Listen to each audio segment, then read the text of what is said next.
Hello friends, जैसा कि अभी तक हमने सीटेट की 4 क्लास कंप्लीट कर ली हैं, जिसमें हमने आपको हैंड रिटन नोट्स के साथ पूरी सीडीपी आपकी कवर करा रहे हैं। तो आज हमारी होगी 5 क्लास यानी 5th क्लास है, जिसमें हमारा टॉपिक है अधिगम के वक्र या फिर पठार, जिससे आपके हर बार एक क्वेश्चन बनता है। तो कहीं ना कहीं ये टॉपिक आपके लिए इम्पोर्टेंट हो जाता है।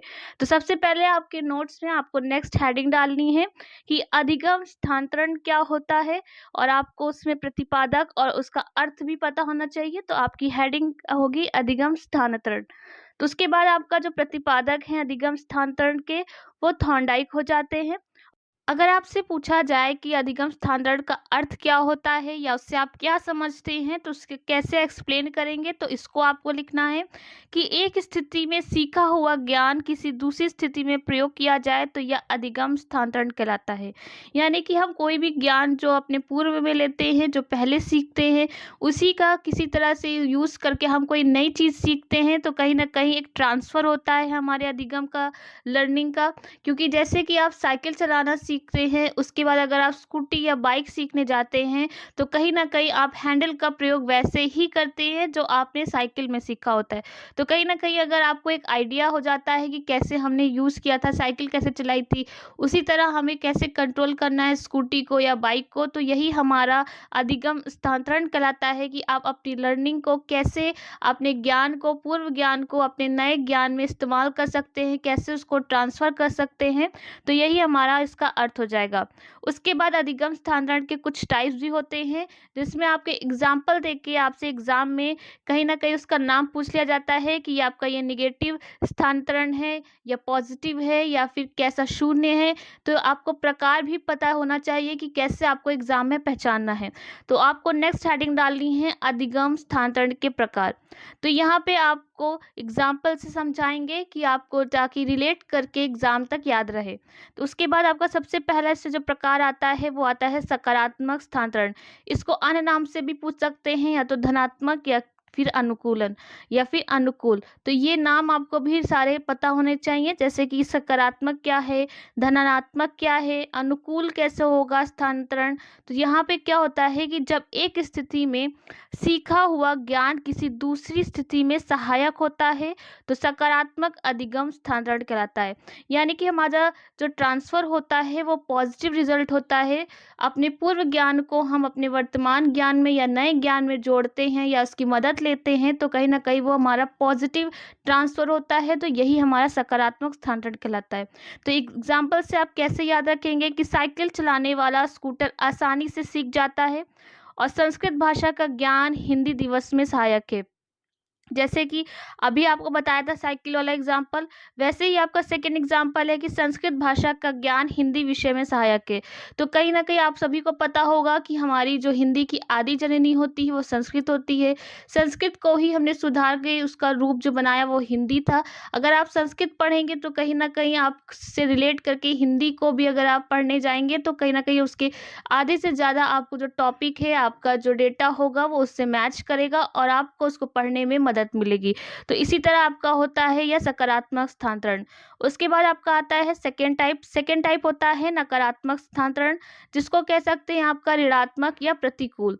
जिसमें क्या होता है, जब एक स्थिति में सीखा हुआ ज्ञान किसी दूसरी स्थिति में बाधा उत्पन्न हो, तो उसे नकारात्मक स्थानांतरण कहते हैं।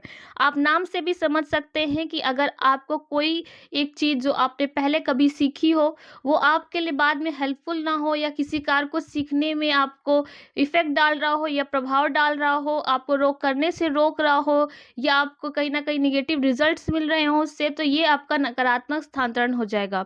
जैसे कि आप एग्जाम्पल में देख रहे हैं कि अमेरिकी ड्राइवर का भारत में ड्राइविंग करना। तो आप सभी को पता है कि भारत की ड्राइविंग कैसी है, कैसे रूल रेगुलेशन से, ट्रैफिक कैसे हैं।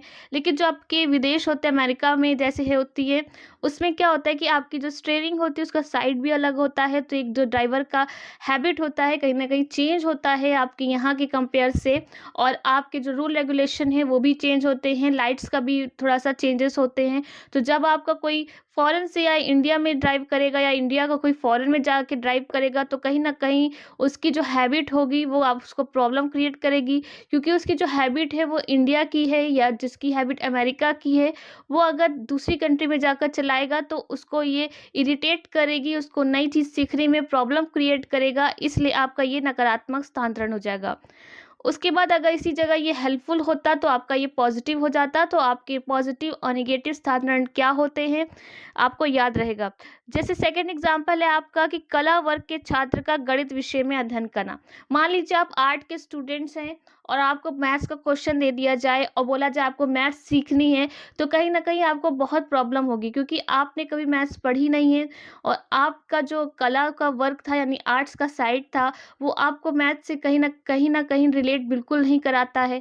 तो आपको वो चीज़ें फिर से आपको पढ़नी पड़ेगी, थोड़ी सी ज़्यादा मेहनत करनी पड़ेगी और वो आपका जो पहले का ज्ञान है वो हेल्प भी नहीं कर रहा है, तो कहीं ना कहीं आपका ये नेगेटिव स्थानांतरण हो जाएगा, क्योंकि ये आपके लिए बाधा क्रिएट कर रहा है, कहीं ना कहीं रुकावट कर रहा है, तो ये आपका नेगेटिव आपका स्थानांतरण हो जाएगा। तो ये दो एग्जाम्पल से आप एग्जाम में याद रख सकते हैं। इसके बाद आता है आपका थर्ड शून्य स्थानांतरण।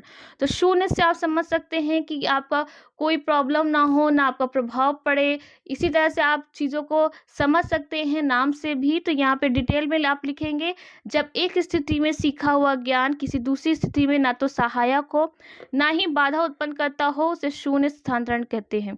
जैसे कबीर के दोहे याद कर लेने पर भी रहीम के दोहे याद करने में उतना ही समय लगेगा। जैसा कोई आपका ज्ञान हो, आप उसको सीख लेते हैं तो आपके आने वाले ज्ञान यानी कि आपकी जो कोई नया ज्ञान सीखने वाले हैं, कोई नई चीज़ सीखने वाले हैं, तो उसमें ना ही वो प्रॉब्लम क्रिएट करेगा ना ही हेल्प करेगा, मतलब उसका कोई लेना देना नहीं होगा इस चीज़ से, तो वो आपका शून्य हो जाएगा, यानी उसका जीरो इफेक्ट पड़ेगा आपके ऊपर। तो ये आपका क्या कहलाएगा, ये शून्य स्थानांतरण कहलाएगा।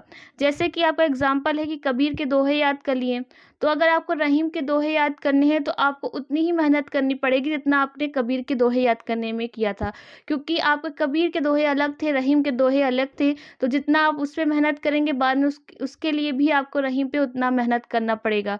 तो यानी कि ये क्या किसका एग्जाम्पल हो जाएगा, ये शून्य स्थानांतरण का हो जाएगा। तो यहाँ पे आप अधिगम के स्थानांतरण को समझ गए होंगे। अब आएंगे अपने नेक्स्ट टॉपिक पे, अधिगम वक्र पे। तो यहाँ पे आपको डायग्राम से पूछ लिया जाता है या कभी कभी डायरेक्ट आपसे पूछ लिया जाता है कि बच्चा पढ़ रहा था या बच्चा पढ़ने में पहले तीव्र गति में था, फिर कुछ समय बाद वो उसके ठहराव आ गया या रुकावट आ गई, तो ये किस तरह का वक्र होता है या किस तरह की लर्निंग होती है। तो यहाँ पे आपका जो टॉपिक है बहुत ही इंपॉर्टेंट टॉपिक है, तो आपको जो हेडिंग डालनी है वो अधिगम का वक्र डालना है। अधिगम वक्र हम उसे कहते हैं जो सीखने के कम, अधिक तथा शून्य आदि को प्रदर्शित करता है, कि बच्चा कम सीख रहा है या ज़्यादा सीख रहा है या अधिक सीख रहा है या बिल्कुल नहीं सीख रहा। तो इन सब चीज़ों को दर्शाने के लिए जो हम डायग्राम बनाते हैं, जो आकृति का प्रयोग करते हैं, वही हमारा वक्र कहलाता है। उसके बाद आपसे पूछा जाए कितने टाइप्स के होते हैं, तो ये 4 टाइप्स के होते हैं। इनको डायग्राम से आपको याद रखना है। तो यहाँ पे सबसे पहला आपका होता है सरल रेखीय वक्र। तो जैसे कि आपका सरल रेखीय वक्र देख रहे हैं कि एक आपकी रेखा है जो एकदम सीधी जा रही है सरल रेखा की तरह। तो इसमें क्या होता है, जब सीखने की गति एक समान होती है तो उसे सरल रेखीय वक्र से प्रदर्शित करते हैं।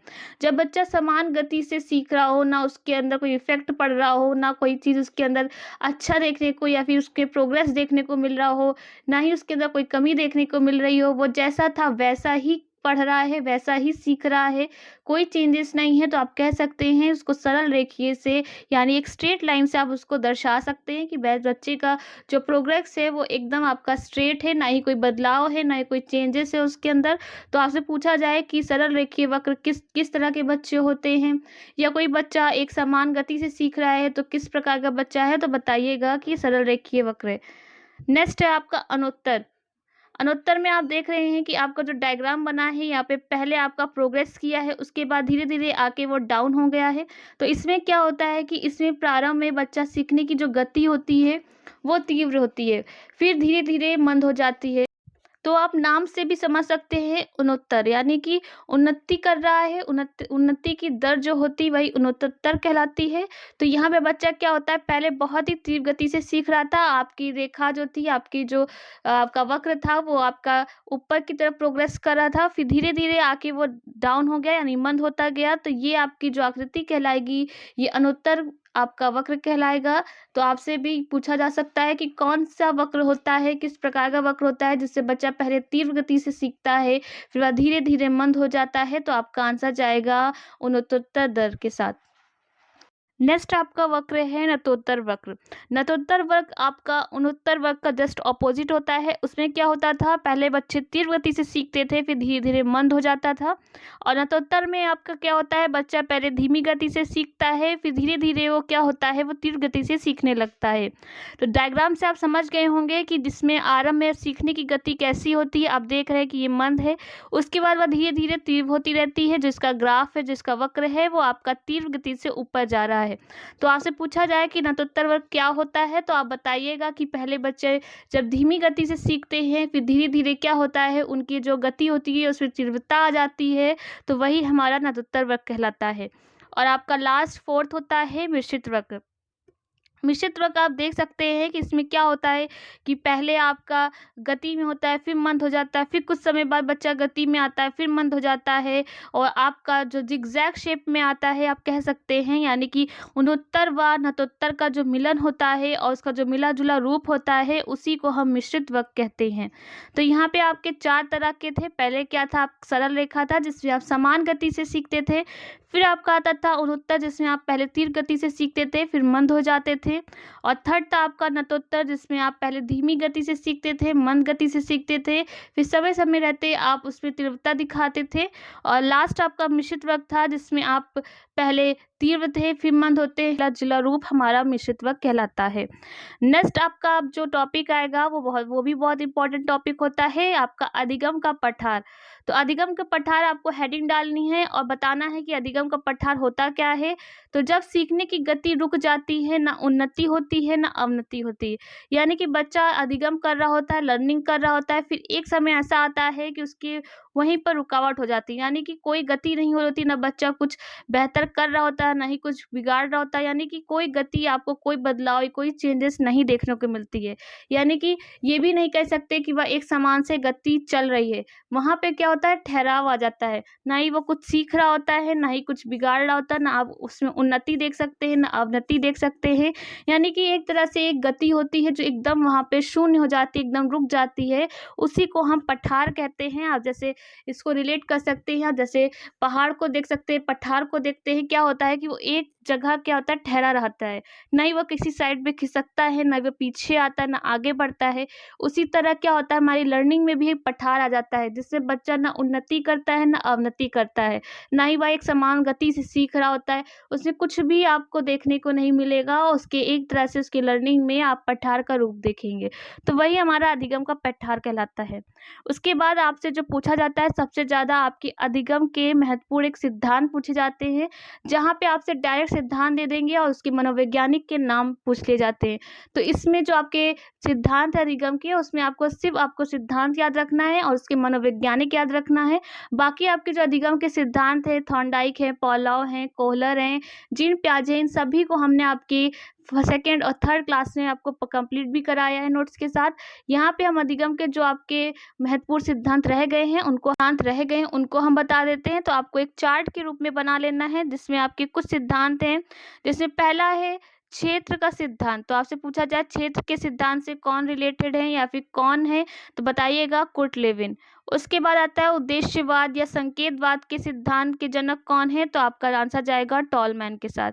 यह प्रतिस्थापन का सिद्धांत किसने दिया है, तो गुथरी ने दिया है। यह अनुभव जन्य अधिगम सिद्धांत किसने दिया है, तो कार्ल रोजर्स ने दिया है। मानवतावादी अधिगम सिद्धांत किसने दिया है, तो अब्राहम मैस्लो ने दिया है। और सूचना प्रक्रियावरण का सिद्धांत किसने दिया है, तो मिलर ने दिया है। और आपका संरचनात्मक या अन्वेषण सिद्धांत किसने दिया है, तो बताइएगा जेरोम ब्रोनर। तो ये आपके कुछ अधिगम से रिलेटेड आपके सिद्धांत हैं, जो आपके एग्जाम में यहीं पे डायरेक्ट क्वेश्चन बनते हैं। इससे ज़्यादा इसके सिद्धांत के बारे में नहीं पूछा जाता है। तो बस आपको ये सिद्धांत याद रखने हैं। और उनके जो आपके मनोवैज्ञानिक हैं, इनके नाम याद रखने हैं। तो ये था आपका अधिगम का पठार, आपका स्थानांतरण और वक्र के बारे में। तो ये आपकी क्लास कंप्लीट होती है। आपकी कल नेक्स्ट क्लास में हम क्या करेंगे, बाल विकास को स्टार्ट करेंगे, जिसमें आपकी अभिवृद्धि क्या होती है, विकास क्या होती है, उसके आपके डेफिनेशंस पढ़ेंगे, उसके सिद्धांत पढ़ेंगे। तो इन सब चीज़ों को अच्छे से आपको एक एक टॉपिक को एक एक पॉइंट के साथ सब कुछ कंप्लीट कराएंगे। बस आप अपने नोट्स को कंप्लीट करते रहिएगा। आपका जो सीटेड होगा इस बार आप बहुत अच्छे मार्क्स से स्कोर करेंगे। आपकी डीएलएड की क्लास भी स्टार्ट हो गई है, तो आप अपने प्रोग्रेस में, अपनी पढ़ाई में पूरा फोकस करिएगा। बस चैनल से जुड़े रहिएगा। लाइक कमेंट शेयर करना ना भूलिएगा। आज के लिए आपको थैंक यू।